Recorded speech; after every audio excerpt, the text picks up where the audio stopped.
शहर के तहसील कार्यालय स्थित एसडीओ कार्यालय में आज शाम 7 बजे के आसपास भीषण आग लगी। इस आग में कार्यालय के पुनर्वसन व मनरेगा विभाग सहित कई विभागों के महत्वपूर्ण दस्तावेज पूरी तरह से जलकर खाक हो गए। प्राथमिक जानकारी के मुताबिक यह आग शॉर्ट सर्किट की वजह से लगने की संभावना जताई गई है। आज शुक्रवार 18 अगस्त को अमरावती तहसील कार्यालय शाम 6 बजे के आसपास बंद हुआ, जिसके बाद शाम 7 बजे के आसपास एसडीओ कार्यालय से अचानक धुआं उठता दिखाई दिया। इसकी ओर ध्यान जाते ही तहसील कार्यालय के चौकीदारों ने तुरंत दौड़भाग करनी शुरू की तो पता चला कि एसडीओ कार्यालय के पुनर्वसन व मनरेगा विभाग के कमरों में आग लगी हुई है। इसकी जानकारी तुरंत अग्निशामक दल को दी गई और दमकल विभाग के 2 वाहन तत्काल ही अमरावती तहसील कार्यालय पहुंचे, जहां पर दमकल विभाग के कर्मचारियों ने आग पर काबू पाया। इस घटना में कार्यालय में रखे 2 प्रिंटर, 2 कंप्यूटर सहित करीब 2 से 2.5 लाख रुपए का नुकसान होने की प्राथमिक जानकारी सामने आई है। साथ ही संभावना जताई गई है कि यह आग शॉर्ट सर्किट की वजह से लगी है।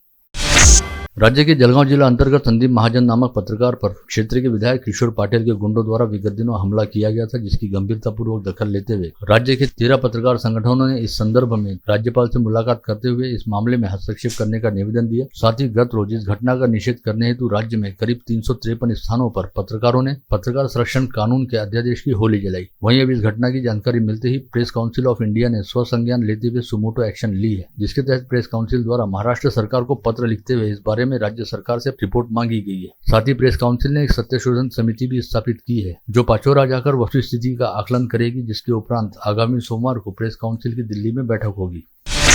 इस बारे में अपनी प्रतिक्रिया देते हुए प्रेस काउंसिल ऑफ इंडिया के पूर्व सदस्य तथा मंडल न्यूज के संपादक अनिल अग्रवाल ने कहा कि महाराष्ट्र में इससे पहले भी वर्ष 2014 में परभणी जिला अंतर्गत पूर्णा नगर में एक पत्रकार के परिवार पर एसिड अटैक का प्रयास किया गया था। तब उनकी अगुवाई में ही प्रेस काउंसिल ऑफ इंडिया की सत्यशोधन कमेटी बनी थी और उनकी रिपोर्ट के आधार पर पत्रकार परिवार पर हमला करने का प्रयास करने वाले आरोपी की संपत्ति कुर्क करते हुए आरोपियों पर मौका लगाया गया था। इस बार भी उन्होंने प्रेस काउंसिल ऑफ इंडिया के सचिव से बात की और उन्हें खुशी है कि काउंसिल की अध्यक्षा रंजना प्रकाश देसाई ने सुमोटो एक्शन लेते हुए राज्य सरकार से जवाब मांगा है। परंतु जिस सरकार द्वारा पत्रकार संरक्षण कानून रहने के बावजूद भी इस मामले में उक्त कानून की धाराएं नहीं लगाई जा सकी, उस सरकार से सही रिपोर्ट मिलने की संभावना नहीं के बराबर है।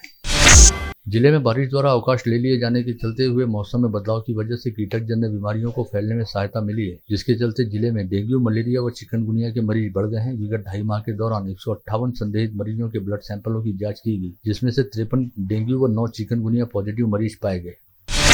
विगत एक सप्ताह से अमरावती से समूचे जिले में मौसम खुला हुआ था और खुले मौसम के कारण किसानों ने अपने खेतों में भी अच्छा काम किया, जिसकी वजह से खेतों में फसलें लहलहाने लगी और किसानों को बारिश होने का इंतजार था। आज सुबह से अमरावती सहित जिले के सभी तहसीलों में रिमझिम बारिश शुरू है। ऐसे में बांधों का जलस्तर बढ़ने से अपर वर्धा व बगाजी सागर बांध के 3-3 दरवाजों को 10-10 सेंटीमीटर तक खोला गया है। बगाजी सागर बांध के 3 दरवाजों से 26.44 घनमीटर पानी प्रति सेकंड की रफ्तार से और अपर वर्धा बांध से 47 घनमीटर पानी प्रति सेकंड की रफ्तार से वर्धा नदी में छोड़ा जा रहा है। संत गाडगे बाबा अमरावती विद्यापीठ के जनसंपर्क विभाग, जिला मराठी पत्रकार संघ और श्रमिक पत्रकार संघ द्वारा संयुक्त रूप से कल 19 अगस्त को डॉक्टर केजी देशमुख सभागार में आज की पत्रकारिता विषय पर कार्यशाला का आयोजन किया गया है। कल सुबह 10 बजे कुलगुरु डॉक्टर प्रमोद येवले की अध्यक्षता में इस कार्यशाला का उद्घाटन होगा। इस अवसर पर IBN लोकमत व G24 तास के पूर्व संपादक उदय निर्गुणकर द्वारा बीज भाषण दिया जाएगा। वहीं दोपहर 12 बजे दूसरे सत्र में दैनिक लोकमत मुंबई के संपादक यदु जोशी सोशल मीडिया व प्रसार माध्यम विषय पर तथा दोपहर 1 बजे तीसरे सत्र में यशोदा पुणे के संचालक राजीव साबड़े ग्रामीण पत्रकारिता व भाषा संवर्धन विषय पर अपने विचार रखेंगे। राज्यसभा सांसद व भारतीय जनता पार्टी के जिलाध्यक्ष अनिल बोंडे द्वारा आज दोपहर यहां बुलाई गई पत्रकार परिषद में कहा गया कि प्रधानमंत्री नरेंद्र मोदी के नेतृत्व वाली सरकार ने देश में सर्वोच्च व सर्वोत्तम विकास को प्राधान्य दिया है। इसीलिए हाल ही में हुए वर्षाकालीन अधिवेशन में विपक्ष सभी मुद्दों पर ढेर हो गया और विपक्ष द्वारा लाया गया अविश्वास प्रस्ताव चारों खाने चित हो गया। वहीं दिल्ली सरकार संशोधन विधेयक को राज्यसभा में सरकार आसानी से पारित करवा ले गई। संसद के पावर सत्र दौरान 23 विधेयक पारित होने की जानकारी सांसद डॉक्टर बोंडे द्वारा दी गई। जिलाधीश सौरभ कठिया द्वारा आज अपने कार्यालय में बुलाई गई पत्रकार परिषद में बताया गया कि शहर व जिले के दिव्यांगों हेतु आगामी 21 अगस्त को डफरिन अस्पताल मार्ग स्थित नेमानींद हॉल में सुबह 9 बजे से दोपहर 4 बजे तक दिव्यांग कल्याण विभाग दिव्यांगों के द्वारा अभियान के तहत दिव्यांग सम्मेलन का आयोजन किया जा रहा है। साथ ही उन्होंने आह्वान किया कि इस सम्मेलन का जिले के सभी दिव्यांग बंधुओं ने अधिक से अधिक संख्या में लाभ लेना चाहिए। दिव्यांग कल्याण विभाग दिव्यांगांचे दारी हे कार्यक्रम अमरावती जिल्ह्यात 21 तारखेला राबवण्यात येत आहे। याच्यासाठी प्रशासनामार्फत एक दिव्यांग कॅम्पचे आयोजन करण्यात आलेलं आहे, ज्याच्यात सर्व विभागांचा समावेश आहे। प्रत्येक विभागांची जी स्कीम आहे किंवा लाभ आहे दिव्यांगांसाठी त्याची माहिती त्या दिवशी दिली जाणार आहे आणि त्याचे लाभासाठी नोंदणीसुद्धा करण्यात येत आहे। आता हे खूप शासनाचा चांगला कार्यक्रम असल्यामुळे मला आवाहन करायचे आहे अमरावती जिल्ह्यामध्ये सगळे नागरिकांना की त्यांना त्यांचे आजूबाजू किंवा त्यांचे ओळखीचे जे काही दिव्यांग बांधव आहे त्यांना ह्या संदर्भात माहिती देण्यात यावी आणि मोठे प्रमाणात या कैंपमध्ये दिव्यांग बांधव आले पाहिजे। कृषि उत्पन्न बाजार समिति में तुअर के दाम प्रति क्विंटल 11,300 रुपये है। इस वर्ष यह अब तक का सर्वाधिक रिकॉर्ड रहा। वर्ष 2015 में तुअर के दाम प्रति क्विंटल 15,000 रुपये के आसपास थे, जिसके बाद पहली बार तुअर ने 11,000 रुपये के आंकड़े को पार किया है। संत गाड़गे बाबा अमरावती विद्यापीठ के सभी पाठ्यक्रम बदले जाने से विद्यार्थियों के सामने काफी दुविधा निर्माण हुई है। इस कारण कैरी ऑन अंतर्गत विद्यार्थियों को प्रवेश देने की मांग को लेकर गत रोज एनएसयूआई व युवक कांग्रेस के पदाधिकारियों और कार्यकर्ताओं ने आंदोलन करते हुए देर शाम कुलगुरु प्रमोद येवले के वाहन को रोककर जोरदार नारेबाजी की। होश में आओ, होश में आओ। नहीं चलेगी, नहीं चलेगी, तानाशाही नहीं चलेगी, नहीं चलेगी, नहीं चलेगी, तानाशाही नहीं चलेगी। होश में आओ, होश में आओ, होश में आओ। We vote, होश में आओ, होश में आओ। We vote, carry on, we vote, carry on, we vote, carry on, we vote, carry on। इस कारण विद्यापीठ के प्रवेश द्वार के सामने कुछ समय के लिए तनाव निर्माण हो गया था। हाल ही में शरद पवार के नेतृत्व वाली राष्ट्रवादी कांग्रेस पार्टी के शहराध्यक्ष नियुक्त किए गए हेमंत देशमुख ने दावा किया कि वे आगामी 10 दिनों में अपनी टीम घोषित करेंगे, जिसमें विविध क्षेत्रों से कई नाम ऐसे होंगे जो सभी को चकित कर देंगे। मंडल न्यूज के साथ बातचीत में हेमंत देशमुख ने कहा कि उन्होंने सकारात्मक व रचनात्मक राजनीति सोच रखी है, जिसे मूर्त रूप देने का प्रयास किया जाएगा। विभागीय संदर्भ सेवा अस्पताल यानी सुपर स्पेशलिटी अस्पताल में आज 27वीं किडनी प्रत्यारोपण शल्य की ख्यातनाम नेफ्रोलॉजिस्ट अविनाश चौधरी के मार्गदर्शन में हुई, जिसके तहत एक मां ने अपने बेटे को अपनी किडनी देकर उसका जीवन बचाया। लुनी टाकली निवासी अनिल सातंगे को उनकी मां यमुना सातंगे ने किडनी देकर जीवन दान दिया। विशेष उल्लेखनीय यह रहा कि यमुना सातंगे की किडनी लेप्रोस्कोपिक यानी दूरबीन से शल्यक्रिया करते हुए निकाली गई। यह शहर में अपनी तरह का पहला ऑपरेशन था।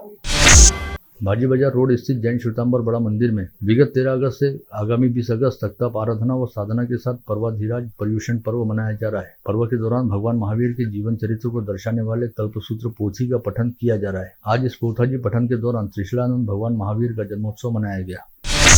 विगत दिनों समृद्धि महामार्ग पर डिवाइडर से ट्रक टकरा जाने के कारण बिहार निवासी ट्रक चालक मोहम्मद फैजान अली व क्लीनर मोहम्मद मुमताज मोहम्मद शेख की मौके पर ही मौत हो गई थी। ये दोनों व्यक्ति मूलतः बिहार के रहने के कारण इनका कोई परिचित यहाँ नहीं पहुंच पाया था। ऐसे में एमआईएम के नेता असदुद्दीन ओवैसी द्वारा ट्विटर पर ट्वीट किए जाने के बाद पार्टी के प्रदेश महासचिव अब्दुल नाजिम ने विशेष एम्बुलेंस बुलाकर उन दोनों मृतकों के शवों को बिहार भेजने में मदद की। दरियापुर कृषि उत्पन्न बाजार समिति द्वारा संचालित पेट्रोल पंप के हिसाब किताब में 7 लाख रुपए की अफरा तफरी किए जाने का मामला सामने आया, जिसे लेकर दरियापुर पुलिस थाने में शिकायत दर्ज कराने के साथ ही पेट्रोल पंप के 3 कर्मचारियों को इस घोटाले में दोषी पाए जाने के चलते काम से हटा दिया गया। हालांकि इस विषय को लेकर राजनीतिक क्षेत्र में कई तरह की चर्चाएं चल रही हैं।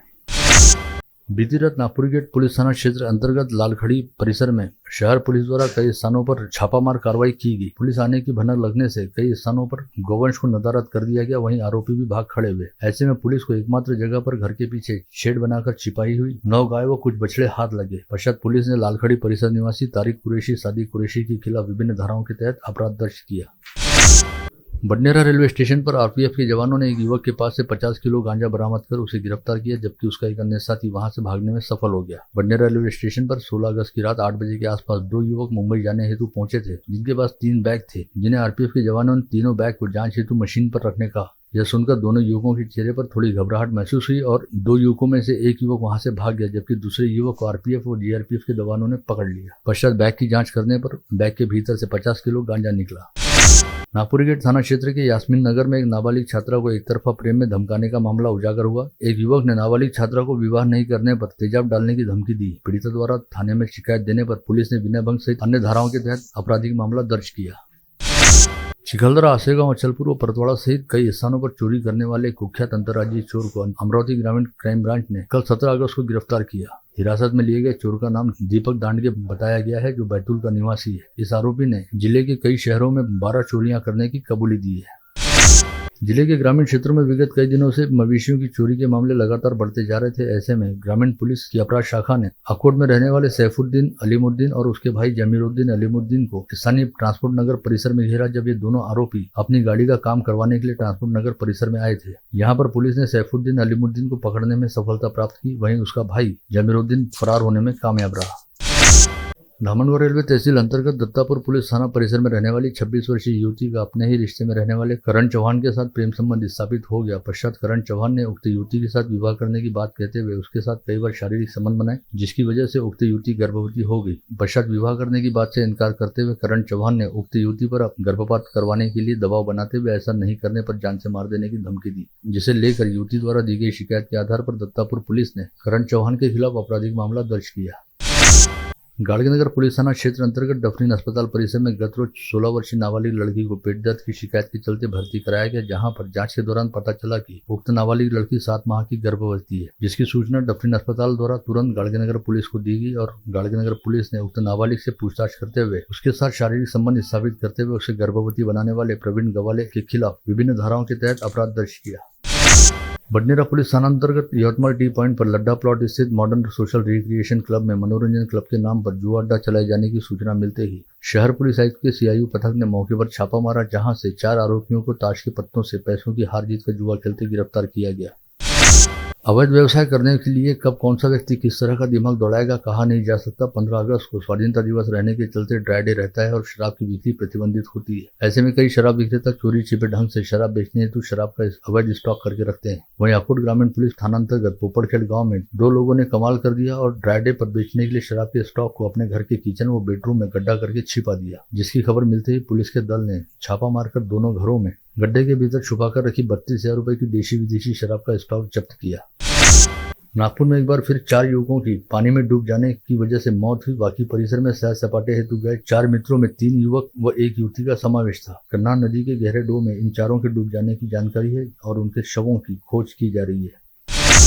राज्य सरकार में मंत्री दर्जा प्राप्त व अचलपुर निर्वाचन क्षेत्र के विधायक बच्चू कडू की अगुवाई में आज स्थानीय नेहरू मैदान के शहीद स्मारक से बिनोडा गांव स्थित शहीद स्मारक तक साइकिल रैली निकाली गई, जिसमें खुद विधायक बच्चू कडू ने भी हिस्सा लेकर साइकिल चलाई। इस साइकिल रैली का शहर से बिनोडा शहीद तक जगह जगह पर भव्य व उत्साहपूर्ण स्वागत हुआ। साथ ही रैली के समापन अवसर पर महिलाओं के जोशपूर्ण सहभाग हेतु विधायक बच्चू कडू द्वारा सभी महिला राइडर को सम्मानित कर उनका उत्साह बढ़ाया गया और रैली के समापन अवसर पर बिनोडा गाँव वासियों ने सभी साइकिल सवारों के लिए शानदार भोजन की व्यवस्था की। आप देख रहे थे मंडल न्यूज बुलेटिन। हमारे चैनल को लाइक करें, शेयर करें और हाँ, सब्सक्राइब करना ना भूलें। कल होगी आपसे फिर मुलाकात, तब तक के लिए धन्यवाद।